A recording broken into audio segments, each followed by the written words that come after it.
and kind of just do a family little couch talk over here about our finances. Yeah, happening today, the Federal Reserve announcing its latest interest rate increase as they try to bring down inflation. It sits right now at 8.6%. We want to help you though. Create room in your budget so you aren't stressed and you can save some money.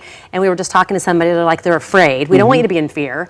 Justin Castelli, the founder and financial advisor at RLS Wealth, he's here to dive in. And I loved it when we were talking about doing this, you were saying too that, you know what, it's not all doom and gloom. Right. But that's what we're hearing right now. And people are afraid, or they don't even want to look at it because they're afraid to look.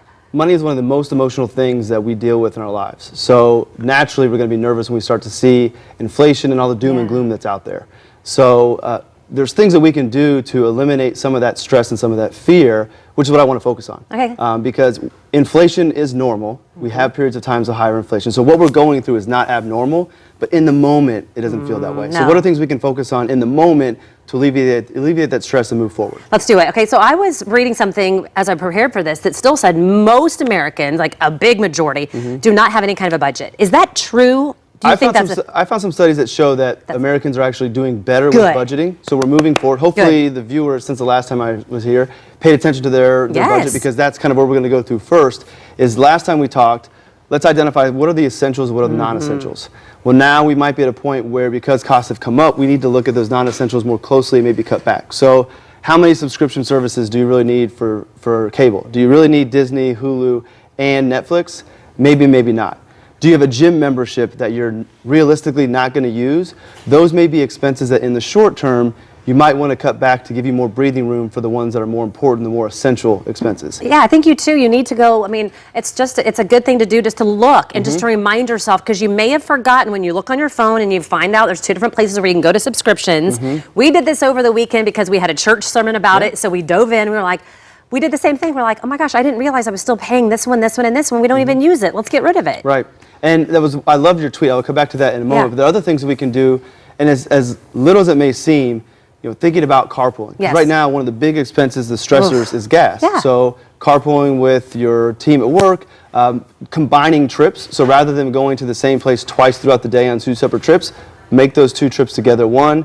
And as little as it seems, and silly as it may seem, if you're in a position where you can bike or walk somewhere, get outside, get some fresh air, get some exercise, and don't hop in the car and burn off some gas. Yeah, I love too that you said, cut along with your values.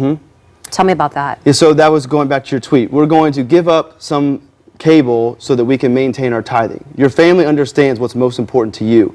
And if you have to look at cutting back on your budget, I think that if you're able to keep the things that are most important to you, it's not my job or your job to tell them out there what's important, but what are your values, what's most important, and make those the last things you cut. And I think that brings a little bit more joy and happiness to your life when you're cutting the things that aren't as important. So that's why it's important to understand where's your money going, and what are our values as a family that we want to give up last and give up the things before that. The time is going too fast. We only have 30 seconds left. So I want to make sure that we're able to stop the doom scrolling. You say don't get on social media as much. Exactly. There's no reason to read those articles. There's predictions that may not come to be, and no one really knows. So cut that noise out. Okay, and then also I love the free stuff, because there are so many things out there that we can do to still have fun that don't cost anything. You have free concerts in the park. You have a free day at the IMA. There's tons of things you can do outside that may make up for the vacation you may cut back on. Okay, I would like to do that. You just have to look at it more, right? We really have to plan it and say, okay, there is this free event. That's where our entertainment money is going to go this week or month. Exactly. I love it.